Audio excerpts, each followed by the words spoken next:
everyone, and welcome to a race video. This is going to be a fueling Javelin, which we haven't seen one of this size and the double rings, I think, ever in race, so it's quite an interesting ship.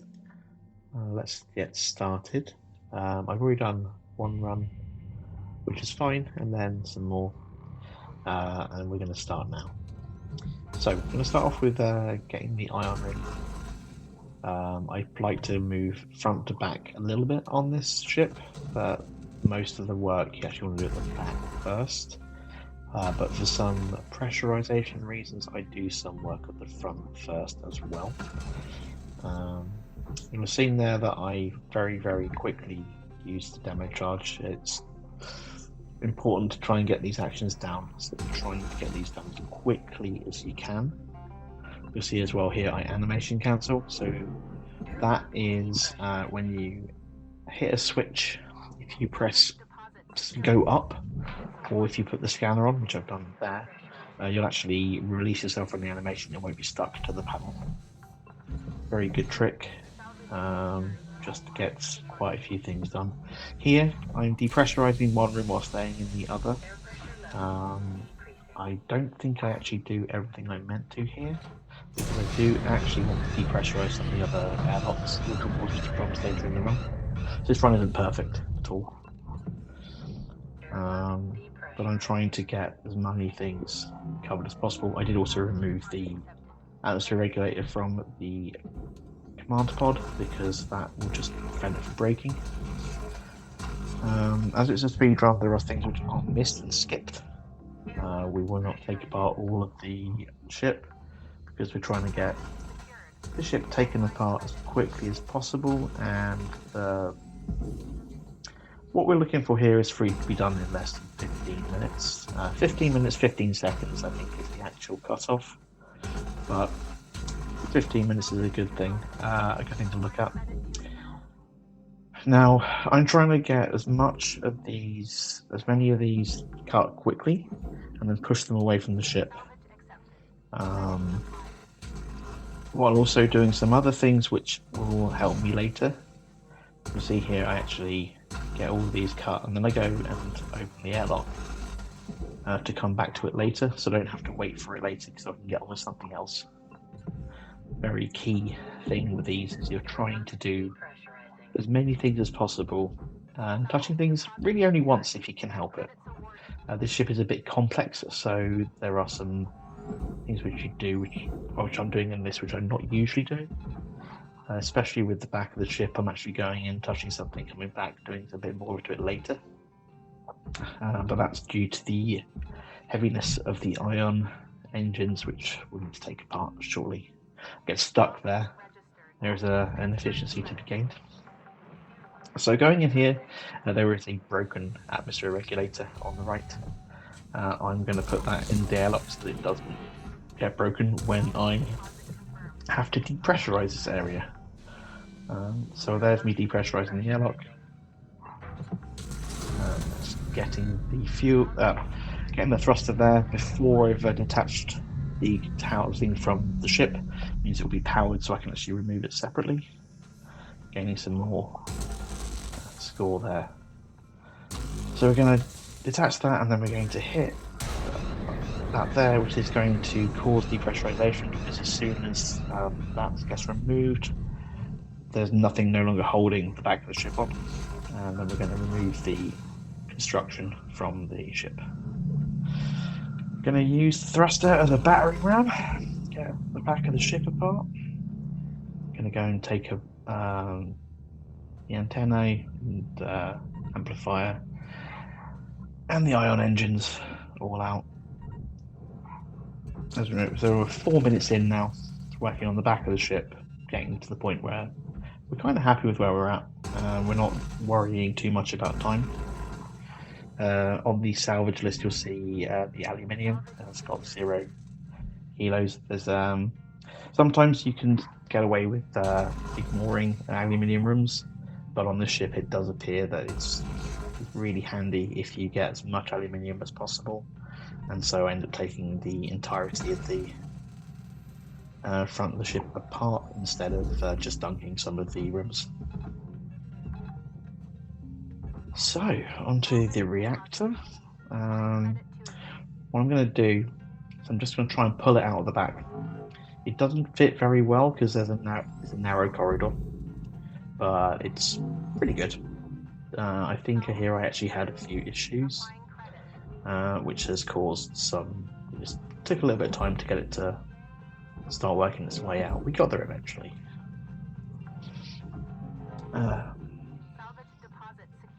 And I'm nearly out of tethers here, so what I'm actually going to do, rather than do the trick which we used to take this apart by tethering 3 panels together, just put them out separately. And I slightly missed with my shot here. I hit the what we call the rhino horn, but it didn't really affect anything. One of the things about the ship as well, we've got the coolant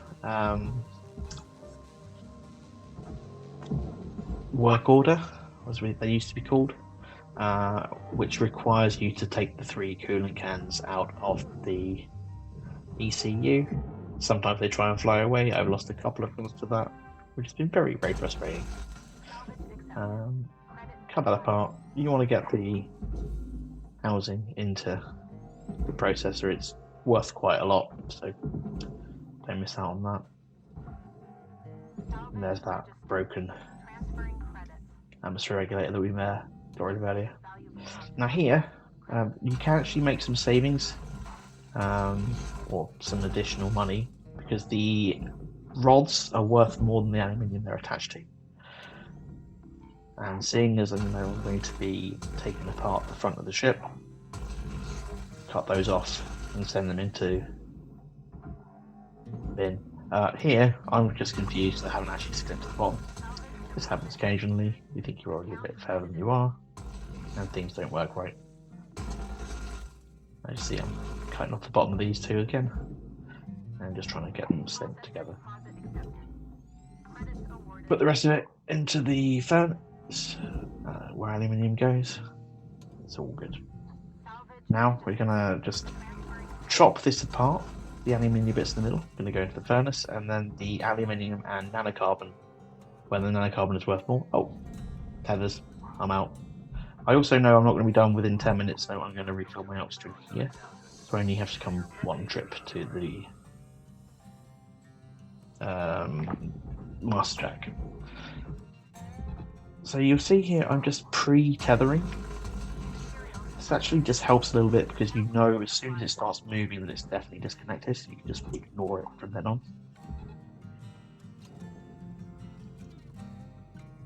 And quite why I'm scooching over to the right there, don't know. Again, like I say, sometimes you get distracted with what you're doing, and yeah. But there's enough headroom that I've got, which will mean that this should not affect it. And spoilers, we are going to make it in 15 minutes. So there's only 7 minutes left on this run. So that's something to look forward to. How do I get all the rest of this done in 7 minutes? Well, quickly. That's the answer.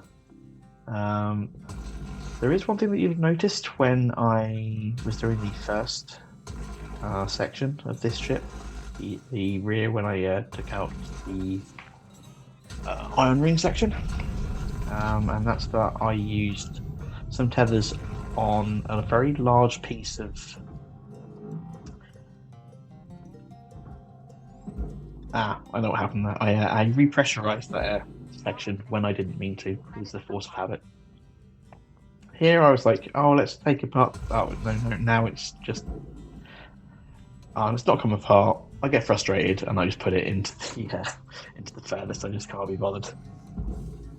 I actually miss in the sense of the back of the bay, but we find it before it goes, before it doesn't get collected.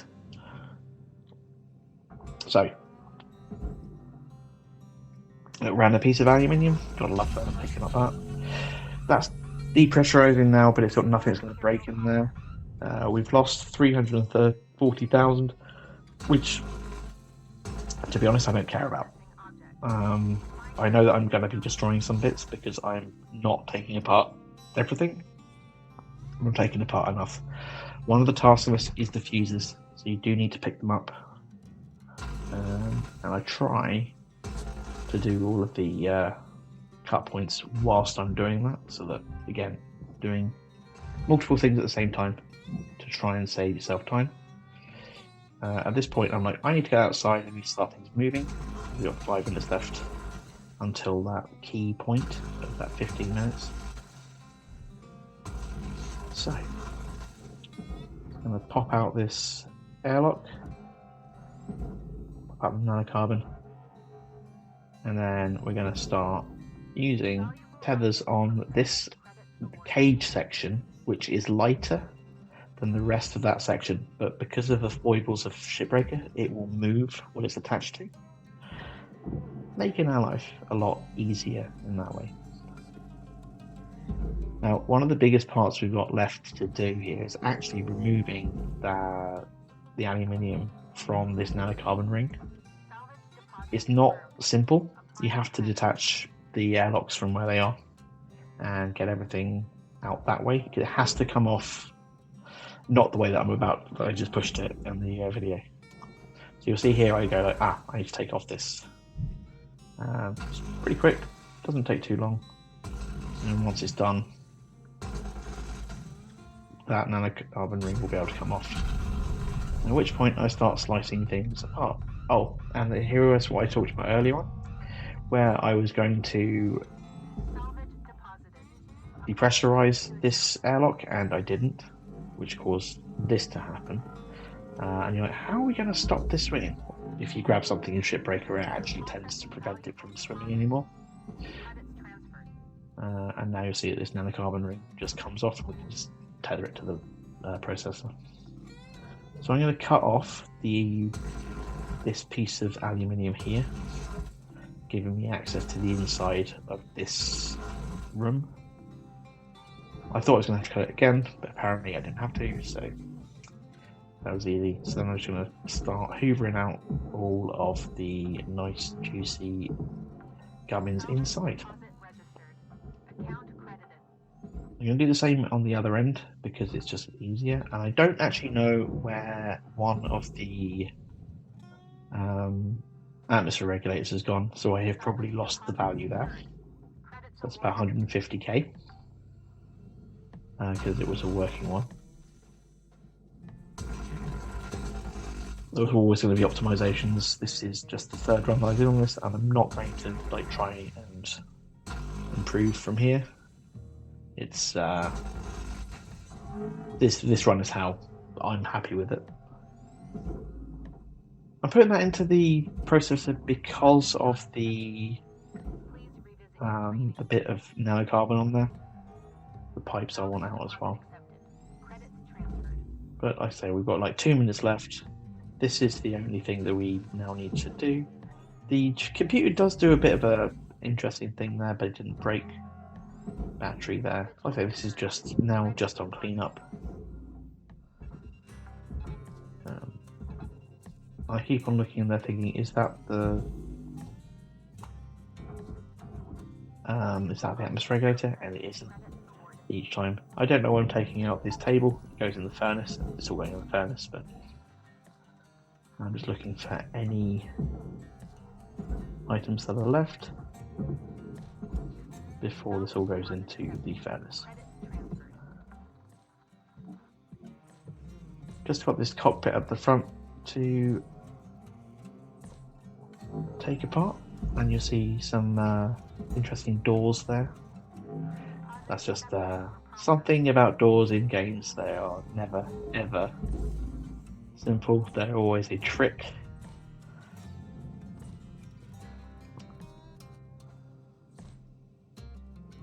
There's just something about them. They just exist in a different dimension and don't really make any sense whatsoever.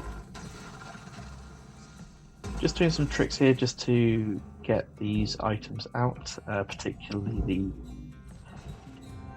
the computers. They stick together, and if you can keep them together, it's one less thing to move.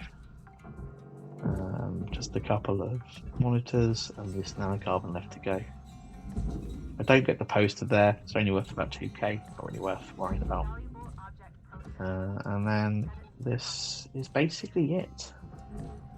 I am going to spend a little bit of time reviewing the area just to make sure that we haven't missed anything major, which I cannot see. Again, I don't know where that atmosphere regulator ended up. And we are just over 29 million in score. Less what we took from the HAB computer. But there we go. Pretty clear bay. 50 minutes and 1 second. Pretty happy with that.